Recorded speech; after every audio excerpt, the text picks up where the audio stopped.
Bom, esse aqui é o indutor bifásico de Tesla, né?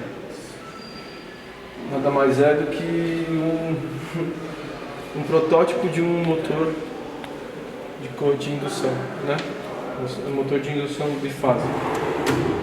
Bom, aqui dentro tem o circuito de acionamento dele, o circuito de controle. Na verdade, aqui a gente tem um grande toroide de ferro com dois enrolamentos em uma configuração que ele gera campos elétricos aqui no interior dele, né? Isso aqui parece uma grande rosquinha de ferro e esse enrolamento, essas bobinas aqui ao redor dele gera campo magnético dentro do ferro, porque o ferro é um material ferromagnético, né?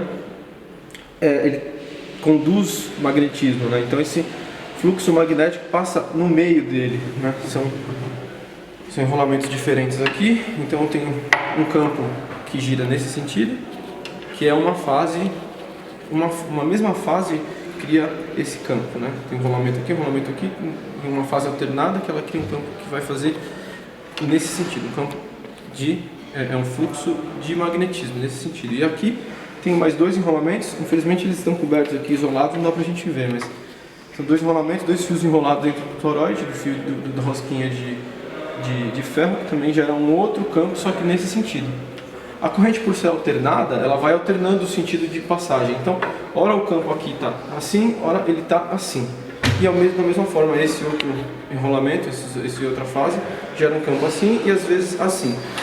Se houver uma sincronia entre a variação desses sentidos de corrente, eu vou ter um campo nesse sentido, passando, depois ele vai mudar para cá, depois ele muda para cá, depois ele muda para cá. Sempre nessa ordem, né? Dependendo de como estiver alimentado. Eu posso fazer também o contrário, fazer ele girar para o outro lado.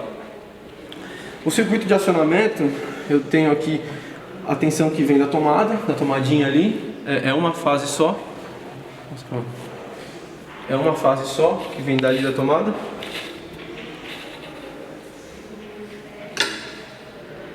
Essa fase eu transformo em duas através de um outro transformador, que está enrolado aqui. Então aqui eu tenho um transformador 110 que vai transformar para 220. Então eu vou ter a fase 110 indo direto da tomada e a fase que sai do transformador, que é 220.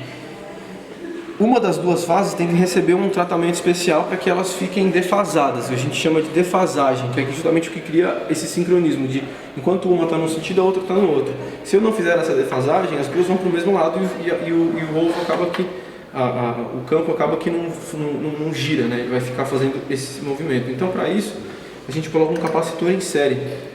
Um capacitor em série com a saída, né?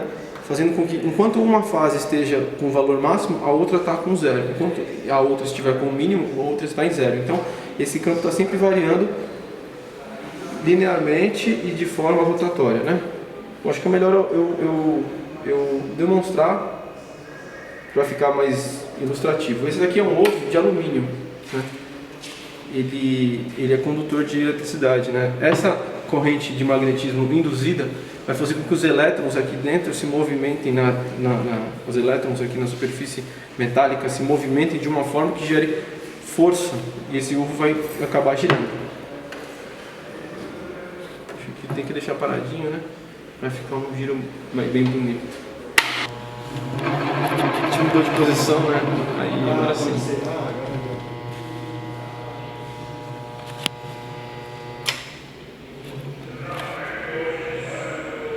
Esse ovo funciona então como se fosse o rotor de um motor de indução, né? Em vez de um eixo passando no meio de um campo girante, onde esse eixo vai girar, a gente tem uma peça de metal que responde a esse campo e realmente faz o ovo ficar em pé, né?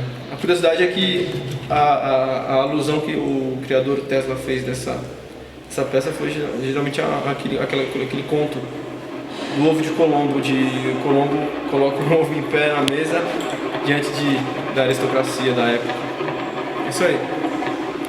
Obrigado. É isso aí.